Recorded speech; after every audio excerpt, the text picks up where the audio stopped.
বিসিবির standing committee নিয়ে কথা বলবো। আমাদের সঙ্গে স্টুডিওতে উপস্থিত আছেন বিসিবির নবনির্বাচিত পরিচালক এবং ফ্যাসিলিটি কমিটির চেয়ারম্যান শানিয়ান তানিম। তানিম ভাই, আপনাকে স্বাগত জানাচ্ছি সময় স্টুডিওতে। অভিনন্দন আপনাকে। অনেক নাটকীয়তার পরে নির্বাচন হলো এবং কি সেখানে বিজয়ী হয়ে আসলেন। কালকে যেমনটা আমি ছিলাম পুরোটা সময় এবং দেখলাম যেন বিজয়ের ফলাফলটা ঘোষণার পরে আপনি কিছুটা আবেগ আপ্লুত হয়ে গিয়েছিলেন। এই বিজয়টা আসলে আপনি আসলে মানে পুরো ঘটনার পরে কিভাবে দেখছেন? ক্রিকেটের জন্য এটা আসলে কতটা দরকার ছিল? আমার কাছে যেটা মনে হয় যে অবভিয়াসলি আমি কোনো সময় আগে কোনো ধরনের পলিটিক্স করিনি বা ইলেকশন কীভাবে করতে হয় জানা ছিল না। সো আমার লাস্ট 6 মাসে যখন আমার ইচ্ছাটা জাগলো যে আমি ইলেকশন করতে চাই, তখন থেকে আমি কাজ করা শুরু করি। তো অবভিয়াসলি আপনারা জানেন যে এখানে 76টা কাউন্সিলরের ভোটের উপর ডিপেন্ড করে। সো আমি আমার মতো করে সবাইকে রিচ আউট করা শুরু করি। সেখান থেকে এই জার্নিটা শুরু। আমি অনেক ইমোশনাল হয়ে গেছিলাম এই কারণ এখানে যখন 42টা ভোট কাস্ট হয়েছে, সেই 42টা মানুষই আমার উপরে আস্থা রেখেছে। যখন আপনি 100% একটা ভোট পাবেন, তখন আপনার ইমোশনাল আমি মনে করি হয়ে যাওয়াটাই স্বাভাবিক। সেখান থেকে অনেক ভালো লাগার ব্যাপারটা। জি, আমরা অনেক টাফ রাইড দিয়ে গিয়েছি, অনেক সময় অনেক কিছু হয়েছে যেটা আমরা প্রত্যাশা করিনি বা ইলেকশনে, বাট আমি মনে করি যে এটাই হয়তো ইলেকশনের part. This is how election works. যেহেতু আমার এক্সপিরিয়েন্স নেই সেটা বলতে পারবো না, বাট অবশ্যই অনেক আনন্দের মুহূর্ত এবং এই সুযোগটা পাওয়াতে যারাই আমাকে ভোট দিয়েছেন, যারাই আমার সাথে ছিলেন, তাদের কাছে আমি অনেক কৃতজ্ঞ। এখন তো আসলে চ্যালেঞ্জ নিশ্চয়ই বাংলাদেশের ক্রিকেটকে এগিয়ে নেওয়ার। আপনার মানে একটা ভয়েস্ট অফ এক্সপিরিয়েন্স আছে, আপনি রংপুর রাইডার্সকে চালিয়েছেন। এইটা কতটা কাজে লাগবে এখানে, পাশাপাশি যেই বর্তমান অবস্থা বাংলাদেশ ক্রিকেটের, সেখান থেকে সামনের দিকে এগিয়ে নিতে? দেখেন, ক্রিকেটের সাথে থাকতে থাকতে আপনি সব কিছুর একটা এক্সপিরিয়েন্স হয়ে যায়। আপনি যদি আমাকে কম্পেয়ার করেন, তখন আপনি বলবেন যে আমি মাঠে ঘাটের মানুষ, আমাকে বেশিরভাগই সময় আপনার ড্রেসিং রুম শেয়ার করতে দেখেছেন প্লেয়ারদের সাথে। সো আমি ওই লেভেলেই কাজ করে এসেছিলাম। বাট আপনি যখন ক্রিকেট নিয়ে ওয়ার্ক করবেন এবং ক্রিকেট আপনার একটা প্যাশন হয়ে যাবে, তখন you start getting ideas of everything around cricket. সেখান থেকে আমার কাছে মনে হয় যে আমার বেসিক আইডিয়াগুলো আছে। আমি যদি এখন বলি আমি সব কিছু জানি, সেটাও ভুল কথা। কিন্তু অবভিয়াসলি বোর্ডে এখন অনেক এক্সপিরিয়েন্স আছে, প্রেসিডেন্ট সাহেব আছেন, তাদের সবার থেকে যদি আমি এক্সপিরিয়েন্সটা গেইন করে আমাকে যে দায়িত্বটা দেওয়া হয়েছে, সেই দায়িত্বটা পালন করতে আমি কনফিডেন্ট। আমি মনে করি যে ফ্যাসিলিটিসে অনেক কাজ বাকি আছে, because end of the day facilities এত ইম্পর্টেন্ট একটা জায়গা যে ফ্যাসিলিটিসের কারণেই কিন্তু আপনার প্লেয়ার প্রোডাকশন হবে। অথবা যারা রানিং ক্রিকেটারও আছে, যারা ন্যাশনাল টিমে আছে, তাদেরকে যদি আমি ঠিকমতো ফ্যাসিলিটিস না দিতে পারি, তাহলে আসলে আমাদের বাংলাদেশ ক্রিকেট এগিয়ে যাবে না। সো আমি মনে করি যে আমার জন্য অনেক বড় একটা দায়িত্ব দেওয়া হয়েছে, কিন্তু I am up for the challenge. এই ফ্যাসিলিটি নিয়ে আসলে প্রশ্নটা করতাম যে আপনি কোনো রূপরেখা তৈরি করেছেন কিনা, কিভাবে কাজ করতে চান এই ফ্যাসিলিটি নিয়ে বাংলাদেশের ক্রিকেটে? আমাদের নির্বাচনটা আসলে এত কন্টেস্ট হচ্ছিল এবং প্রত্যেক দিন এক এক দিকে যাচ্ছিল। উই আর নট শিওর যে আমরা কোন দিকে যাব, কিভাবে করব এবং ইলেকশনটা কিভাবে জয়ী আসবো। সো ওটার পর থেকে ইলেকশনটার উপরেই ফোকাস ছিল। যেহেতু গতকালকে সিলেক্টেড হয়েছি, we never had any idea, আর কারোর সাথে ডিসকাস করার সুযোগ হয়নি যে কে কোন কমিটি পাবেন। ইনফ্যাক্ট আজকে যখন আমরা বোর্ড মিটিংয়ে গিয়েছি, তখনও উই ওয়ার আনঅ্যাওয়্যার যে আমরা কোন কমিটিটা পাবো। ওখানে আমাকে প্রপোজ করা হয়েছে যে তারা আমার উপর ট্রাস্ট করতে চায়, ফ্যাসিলিটিস আমি তখনই চুজ করেছি। আজকে বিকাল থেকে বলতে পারেন যে চিন্তা ভাবনা করা শুরু করেছি যে কি করা যেতে পারে, কি হতে পারে, কি না হতে পারে। আমি ক্রিকেট বোর্ডে আমার অফিসে, আমার কমিটিতে যারা কাজ করেছেন, তাদের সাথে কথা বলে একটা রূপরেখা তৈরি করতে বলেছি। ওই রূপরেখার উপরে যদি আমি আমার এডিশনাল কোনো বুদ্ধি দিতে পারি, অফকোর্স, অ্যান্ড দেন অবভিয়াসলি যারা সিনিয়র আছেন এবং যারা প্রেসিডেন্ট আছেন, তাদের সাথে কথা বলে ইমপ্লিমেন্টেশন করা শুরু করবো। আপনার কথা যেটা বলছিলাম যে আপনি রংপুর রাইডার্সের সাথে কাজ করেছেন, রংপুর রাইডার্সের পৃষ্ঠপোষক বসুন্ধরা গ্রুপ, তাদের অনেক মানে উন্নত মানের ক্রিকেট ফ্যাসিলিটি বলি, ফুটবল ফ্যাসিলিটি বলি, এই জিনিসগুলো সাথে ছিলেন, কাছে থেকে দেখেছেন। বাংলাদেশের ক্রিকেটে এই মানের ফ্যাসিলিটি আমরা দেখতে পাবো কিনা? With the kind of money BCB has, এরকম হওয়া অনেক আগেই উচিত ছিল আমি মনে করি।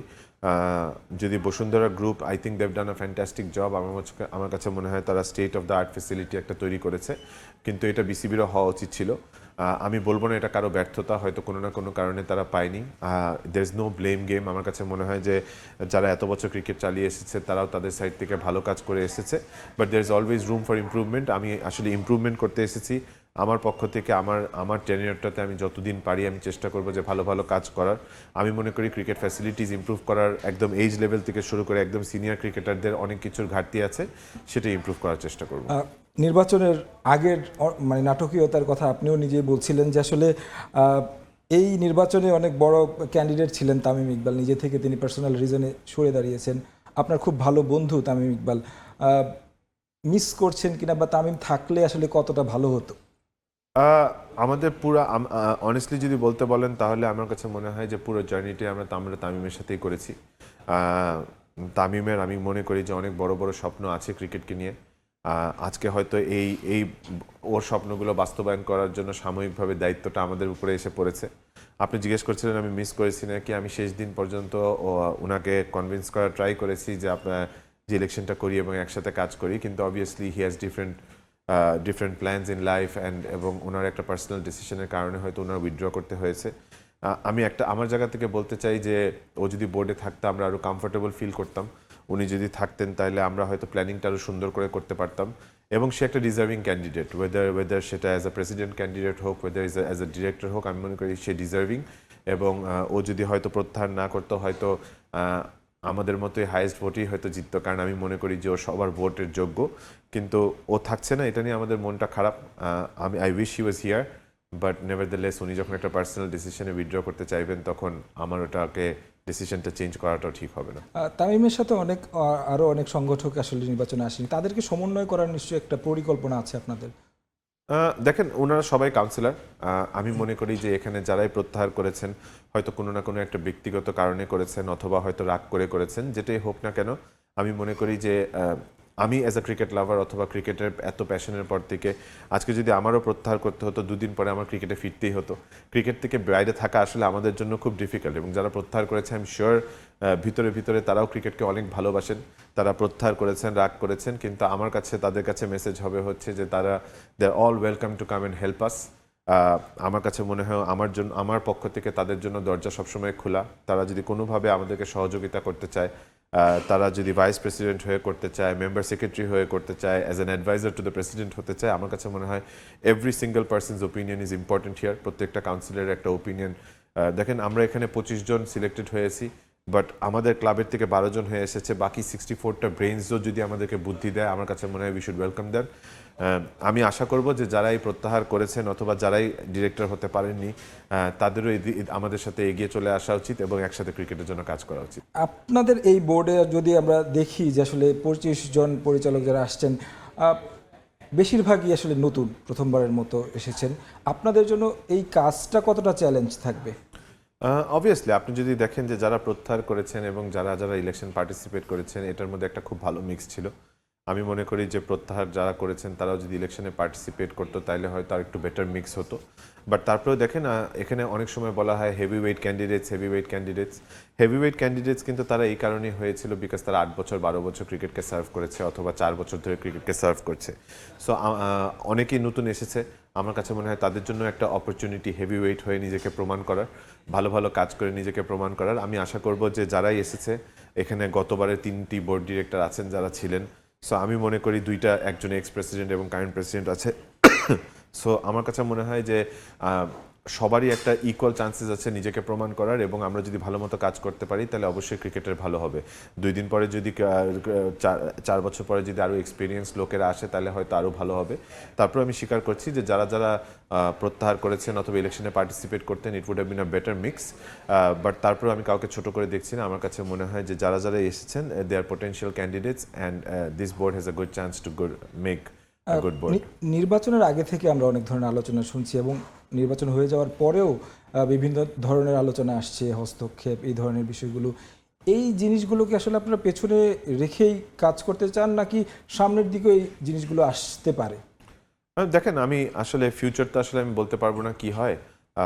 আমরা বিশ্বাস করি যে আমরা যদি ভালো কাজ করি তাহলে আসলে আমাদেরকে পিছিয়ে দেওয়ার কোনো সুযোগ হবে না। আমি কোনো পলিটিক্যাল ফিগার না, আমি সবসময় ক্রিকেট নিয়ে কাজ করে এসেছি। 10-12 বছর ধরে অনেক কিছু স্যাক্রিফাইস করেছি ক্রিকেটের জন্য, সেটা ফ্যামিলি লাইফ হোক, পার্সোনাল লাইফ হোক। ক্রিকেটের জন্য আমাদের কাছে মনে হয় যে passion is second two naan. So ওইভাবে করে আমি আসলে বলতে পারি না যে কোনো পলিটিক্যাল কোনো ধরনের এফেক্ট পড়বে না কিনা। আমার স্বপ্ন ছিল ক্রিকেট বোর্ড ডিরেক্টর হওয়ার, আমার কোনো পলিটিক্যাল এজেন্ডা ছিল না, এবং আমি অনেস্টলি এরকম কোনো কিছু ফেসও করিনি যে আমাকে বলা হয়েছে বা উল্টো উল্টো কোনো কিছু করা হয়েছে। I have no idea about that. আমি আগেও বলেছি যে যখন 6 মাস আগের থেকে আমরা ক্যাম্পেনিং শুরু করেছি, তখন I started reaching out to councillors. যারা যারাই ভোট করেছে, অনেকে হয়তো আমরা যাদেরকে রিকোয়েস্টও করেছি ভোট করতে, তারা হয়তো আসেনি, রাগ করে আসেনি বা হয়তো সময় পায়নি বলে আসেনি, কিন্তু আমি 76টা কাউন্সিলরকে রিচ করেছি। আমার কাছে মনে হয় যে আমার ভিক্টরিটা is totally on my campaigning. আমার কাছে কোনো ধরনের পলিটিক্যাল প্রেশার এরকম দেওয়া হয়নি। অসংখ্য ধন্যবাদ আপনাকে আমাদের মাঝে সময় দেওয়ার Thank you. জন্য। ধন্যবাদ আপনাকে। Thank you.